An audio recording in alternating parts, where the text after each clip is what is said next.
मेरे 3 माह का किराया दो, वरना वरना मैं तुम्हें मार दूंगा। अरे मैं सच कह रहा हूँ, मेरे पास एक भी पैसा नहीं है। अच्छा, तो फिर इस पहाड़ी से गिरकर मरने के लिए तैयार हो जाओ। हाँ। घनश्याम ये कहकर जैसे ही रामू को धक्का देने के लिए हाथ बढ़ाता है, वैसी अजीत वहां आ जाता है और कहता है, अरे घनश्याम भाई, आप रामू के साथ ये क्या कर रहे हो? वही जो मुझे करना चाहिए, मुझे मेरे पैसे किसी भी कीमत में चाहिए। घनश्याम की बात सुनकर अजीत रामू से कहता है, अरे रामू, तुम घनश्याम के पैसे क्यों नहीं दे देते? अजीत भाई, मेरे पास बिल्कुल भी पैसे नहीं है। अगर आपके पास है तो आप मेरी मदद कर दो। मैं वादा करता हूँ आपको आपके सारे पैसे लौटा दूंगा। रामू, ये देखो, मेरी जेब एकदम खाली है। अजीत जैसे ही अपनी जेब रामू को दिखाता है, वैसे ही उसकी जेब से एक चमकदार हीरा निकलकर गिर जाता है। अजीत, ये क्या है? अरे अरे घनश्याम भाई, ये मेरा है, मुझे इसे वापस करो। नहीं, अब ये मेरा हो गया। मैंने कहा घनश्याम भाई, ये मेरा है और मुझे ये वापस करो अभी के अभी। अजीत घनश्याम से अपना जादुई हीरा वापस मांगता है, लेकिन वह हीरा छीनकर वहां से भाग जाता है। तभी अजीत रोता हुआ गंगा माँ के पास जाता है। माँ गंगा, मुझे माफ कर दो, मुझे माफ कर दो गंगा माँ। मैं आपकी अमानत संभाल नहीं पाया, मुझे माफ कर दो। भरतपुर नामक राज्य में राजा पृथ्वीराज रहते थे। राजा की पुत्री थी जिनका नाम राजकुमारी श्लोका था। अपनी पुत्री से बेहद प्रेम करते थे, इसलिए वह राजकुमारी का विवाह करके हमेशा के लिए अपने पास रखना चाहते थे। अरे पुत्री, तुम इस समय कहाँ जा रही हो? पिताजी, महल में रहते रहते मैं ऊब गई थी, इसलिए सोचा बाहर बागों में थोड़ी चहलकदमी कर लूं। ओह अच्छा, ठीक है पुत्री, जाओ तुम आराम कर लो।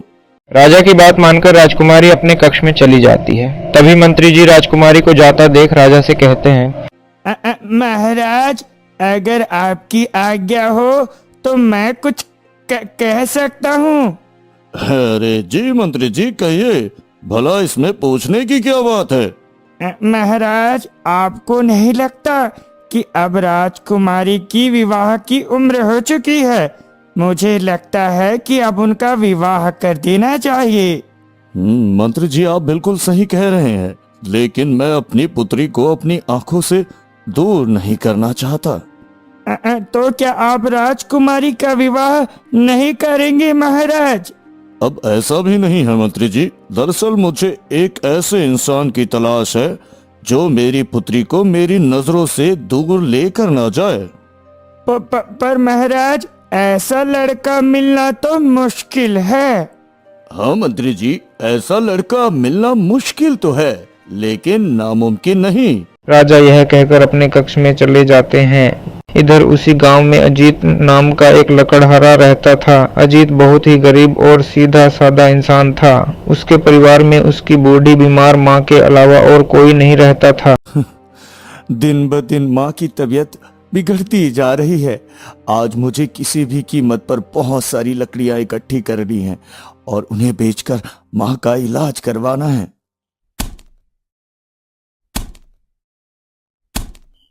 अजीत अपने मन में यह सोचकर लकड़ियां काटने लगता है। लकड़ियां तो कट गई, अब जल्दी से जल्दी इसे बाजार में बेच आता हूँ। अजीत लकड़ियां उठाकर जैसे ही जंगल से बाहर निकलने लगता है, वैसे ही उसके सामने गिरीश नाम का लकड़हारा जाता है। अरे क्या बात है अजीत, आज तो तुमने बहुत सारी लकड़ियां इकट्ठा कर ली। हाँ भाई, कुछ जरूरतें थी, इसलिए मैं इन लकड़ियों को काट कर ले जा रहा हूँ।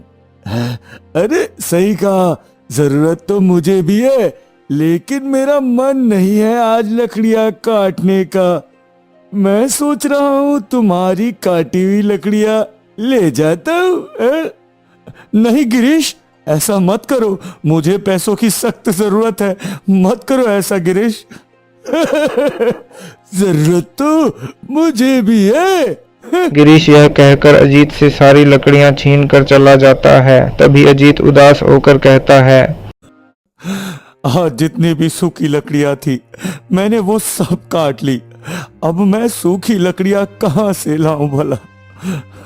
अजीत मायूस होकर गंगा के किनारे चला जाता है। वहां जाकर वह देखता है कि एक दुष्ट आदमी गंगा के पानी में खेलते हंसों पर पत्थर मार रहा है।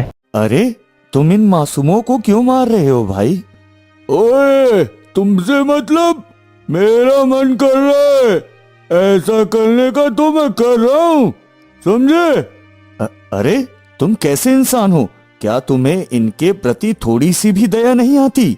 ये भी हमारी तरह अपना जीवन बिता रहे हैं, इनकी भी जान है, इन्हें भी दर्द होता है।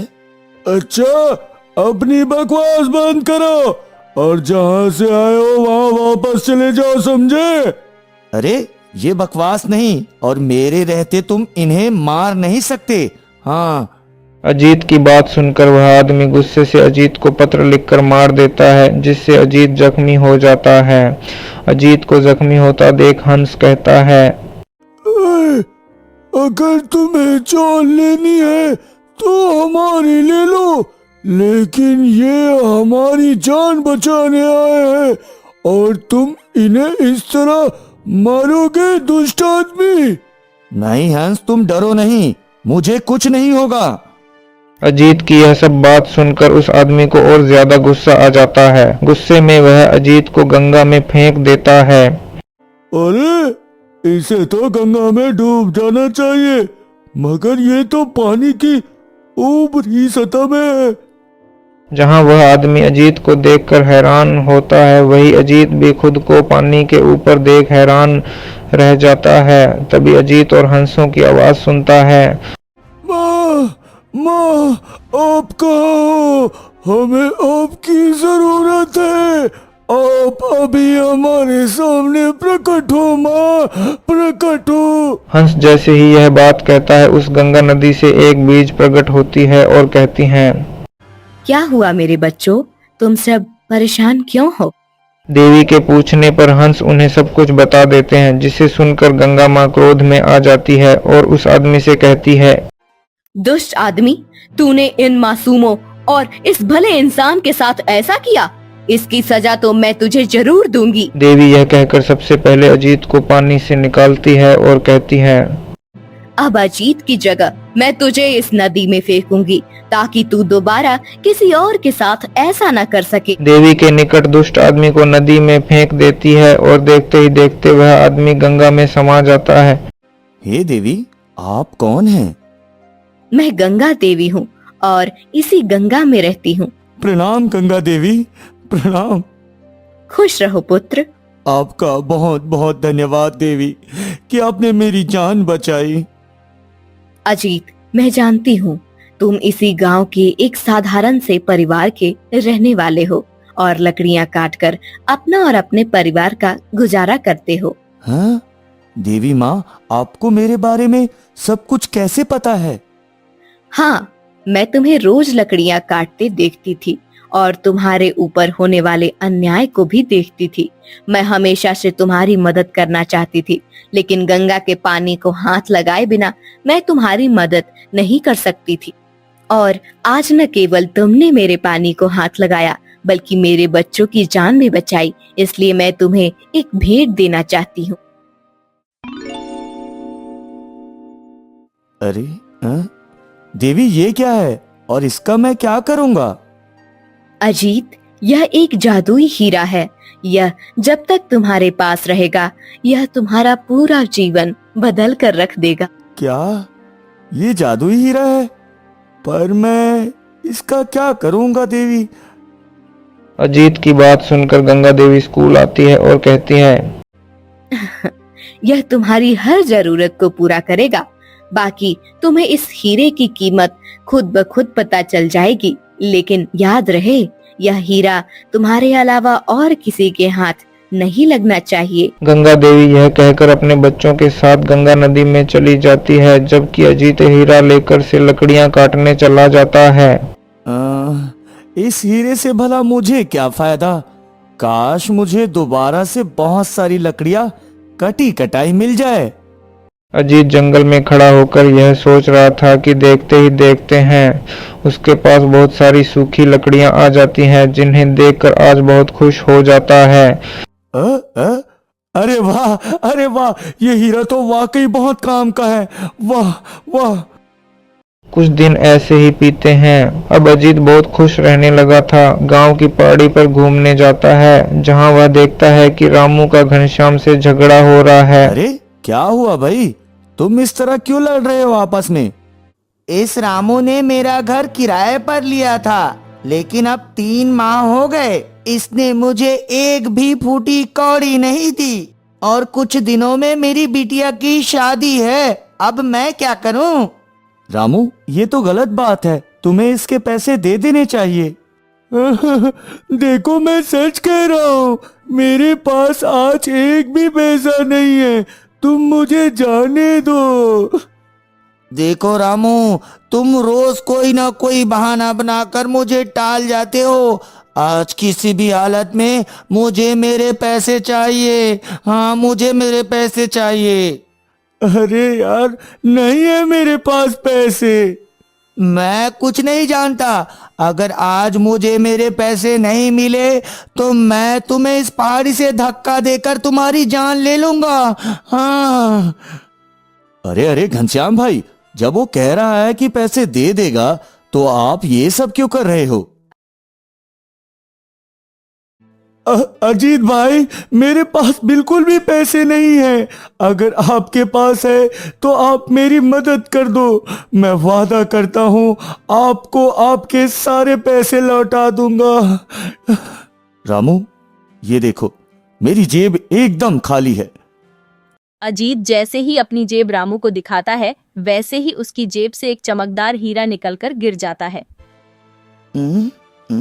अजीत, ये क्या है? अरे अरे घनश्याम भाई, ये मेरा है, मुझे इसे वापस करो। नहीं, अब ये मेरा हो गया।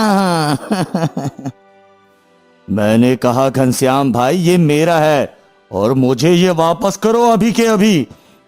अजीत घनश्याम से अपना जादुई हीरा वापस मांगता है, लेकिन वह हीरा छीन कर वहां से भाग जाता है। तभी अजीत रोते हुए गंगा माँ के पास जाता है। इधर राजा मंत्री जी से कहते हैं, मंत्री जी, मैं आपको एक काम सौंप रहा हूँ। कैसा काम महाराज?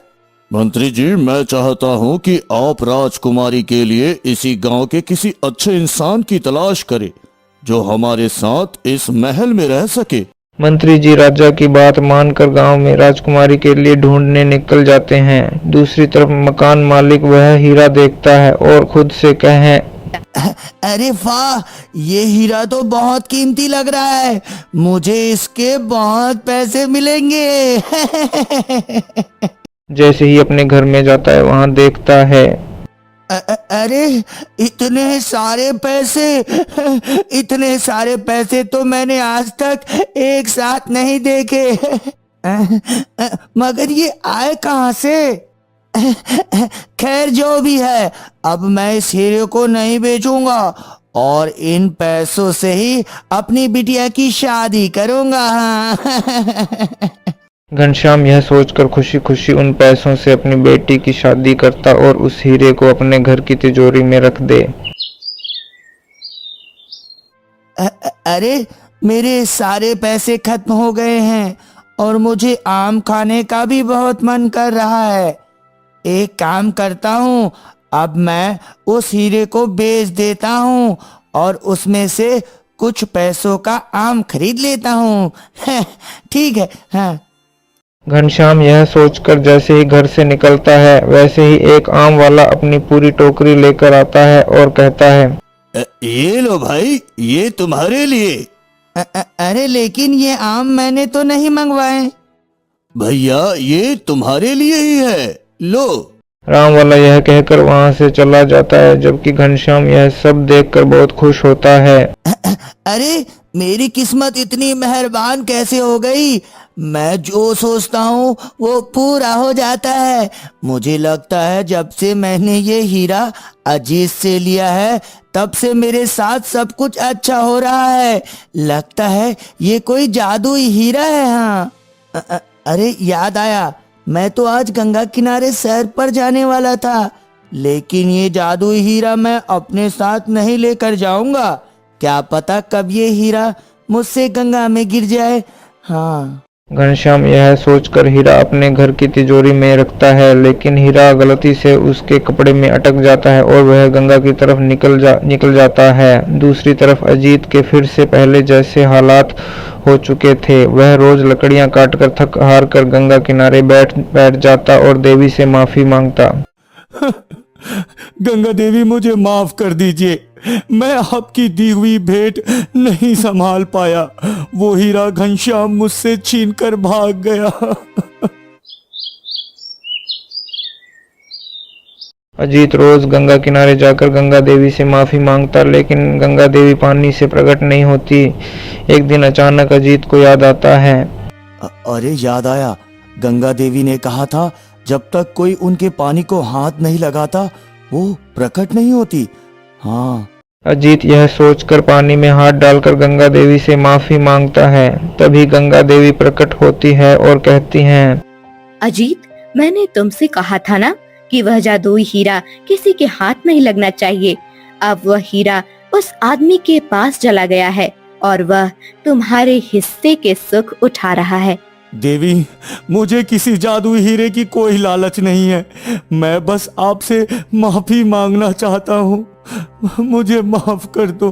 गंगा देवी अजीत की बात सुनकर बहुत प्रसन्न होती है और कहती है, माफी की कोई जरूरत नहीं है अजीत, तुम एक सीधे और मददगार इंसान हो। मैं तो बस तुम्हारा भला चाहती हूँ। बहुत जल्द तुम्हारे पास वह हीरा दोबारा आएगा, परंतु इस बार वह हीरा तुम्हारा पूरा जीवन बदल कर रख देगा। गंगा देवी यह कहकर दोबारा गंगा में चली जाती है। तभी अचानक वहाँ घनश्याम आता है। अरे अजीत, तुम यहाँ क्या कर रहे हो? हाँ? अरे कुछ नहीं भाई, बस थक गया था तो बैठ गया। हाँ, वैसे अजीत सच सच बताओ, वो हीरा तुम कहाँ से लेकर आए थे? क्या तुम्हारे पास उस हीरे के अलावा भी और हीरे हैं? बताओ। घनश्याम और हीरो की लालच में अजीत की तलाशी लेने लगता है। तभी घनश्याम के कपड़ों में अटका हुआ जादू हीरा पानी में गिर जाता है। तेरे को गिरता देख घनश्याम पानी में कूदने के लिए जैसे ही पांव डालता है, वैसे ही वहां गंगा देवी प्रकट होती है और कहती है, दुष्ट आदमी, एक तो तुमने अजीत से मेरा दिया जादुई हीरा छीना और अब इस सीधे साधे इंसान को तंग कर रहे हो। इसकी सजा तुम्हें जरूर मिलेगी। दीदी यह कहकर घनश्याम को गंगा में फेंक देती है। दूर खड़े मंत्री जी यह सारा कारनामा देख रहे होते हैं। फिर वह जाकर अजीत के बारे में राजा को सब कुछ बताते हैं।